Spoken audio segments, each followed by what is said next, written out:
Welcome back. You're still tuned in to the Daily Roundup right here on your home channel and in BC1. We'll start with our first interview where the just ended Keetmanshoop Rural by-election saw the LPM candidate Willem Labuschagne duly elected.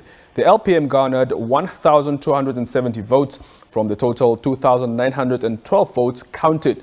Joining me on the line now is the Chief Electoral and Referenda Officer of the Electoral Commission of Namibia, that is Theo Mujoro. Theo, good evening. Thank you so much for joining us. Good evening, John, and thank you for having me on your show. Such a pleasure to have you. First of all, just give us an overall view of the just ended by-election. Yes, we can say that the election was quite a huge success. Looking at the polling process that we conducted since the beginning of yesterday morning at 7 o'clock, I think all our polling stations opened on time at 7 a.m. yesterday morning. And we observed a smooth process throughout the entire day, basically. Of course, at the opening of the polls, we observed an impressive showing in terms of voters visiting the various polling stations within this constituency.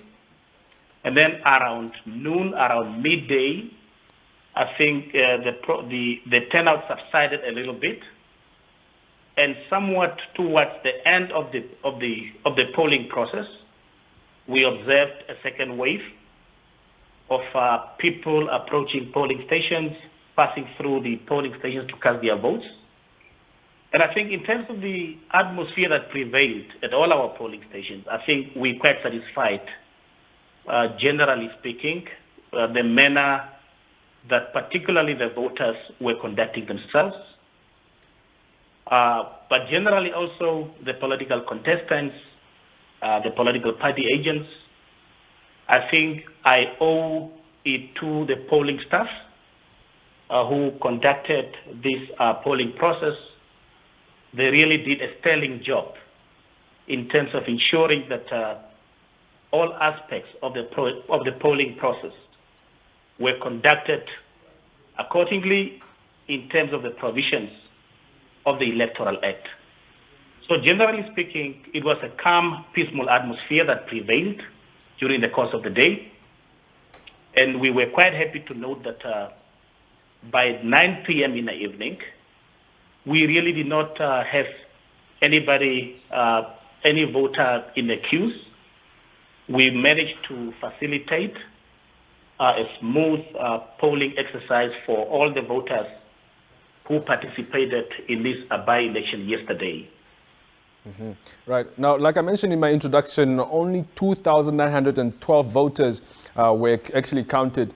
How many voters does the Keetmanshoop Rural constituency actually have? Yes. For this particular constituency, we have a total of 6,675 registered voters in total. As you rightly pointed out, we have a total of 2,912 votes that were counted. And we noted that 16 of those votes were actually rejected ballots.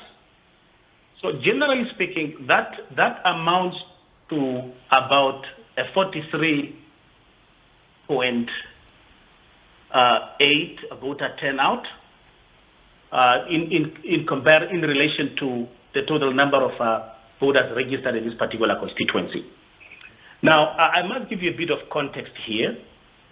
At the Electoral Commission, we are quite satisfied with a 43% voter turnout. When you look at this particular by-election turnout in comparison to previous by-elections, you would recall that at the beginning of this year, we conducted a by-election in the Moses constituency here in the Commerce region, where, if my memory serves me well, where we have recorded probably the lowest voter turnout that we have ever had recorded in our electoral history.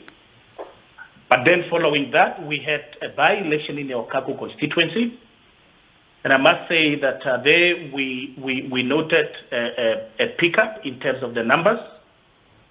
So when you have a voter turnout in the 40s going to the 50s, maybe in the 60s if you are lucky, comparatively speaking, it's not a bad showing.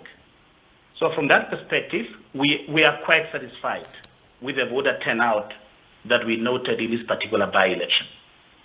Right. Now, prior to the commencement of the by-election, of course, there was a commotion surrounding the registration of duplicate voter cards.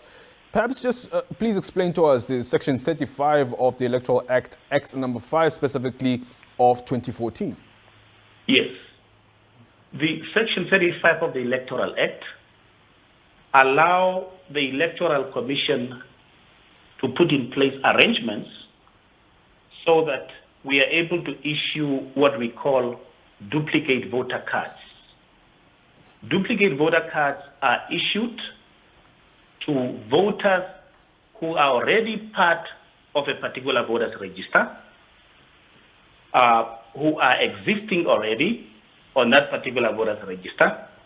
In this particular case, it could be someone or people who were registered back in 2014, or it could be someone who was registered during the supplementary registration processes of our previous national elections of 2019 and 2020. But it could also be someone who was registered recently during the supplementary registration of voters process that we conducted prior to the polling process of yesterday. In other words, those would be registered voters that are already existing on the particular voters register. In other words, the process or the exercise of issuing duplicate voter cards does not amount to a new process of voters registration where the Electoral Commission is adding new voters to the voters register.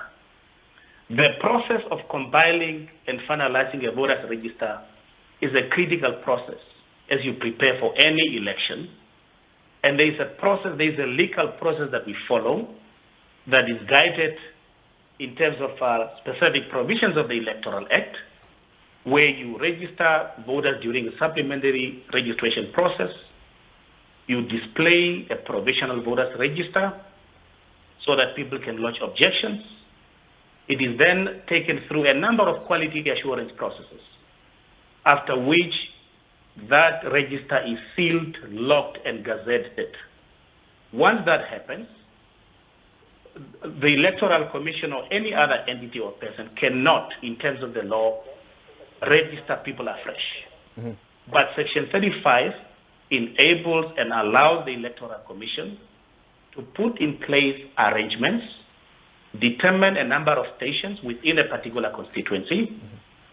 such that if somebody happened to lose their voter card, or their voter card somehow for some reason got damaged, they have an opportunity to visit those particular points that are identified so that our officials can retrieve their profiles from our systems and basically simply print a duplicate voter card, mm-hmm. so that people in such scenarios are able to then participate in the by-election process.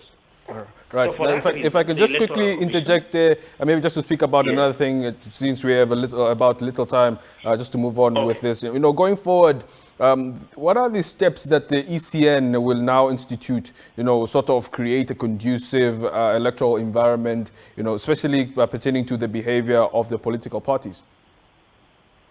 Yes, what we would do and what we have been doing is basically engaging political parties.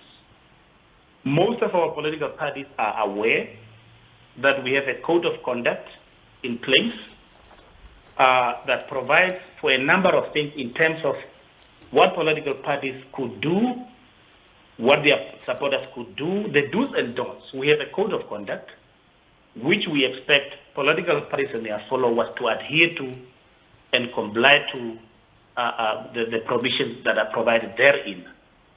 So we will have an active campaign of re-engagement in relation to some of the things that we observed in this particular by-election, so that we can remind political parties of their obligations towards ensuring a smooth election process.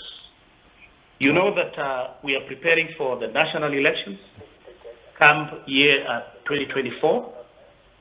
This was just a single constituency by-election. Next year, it's going to be a massive national undertaking.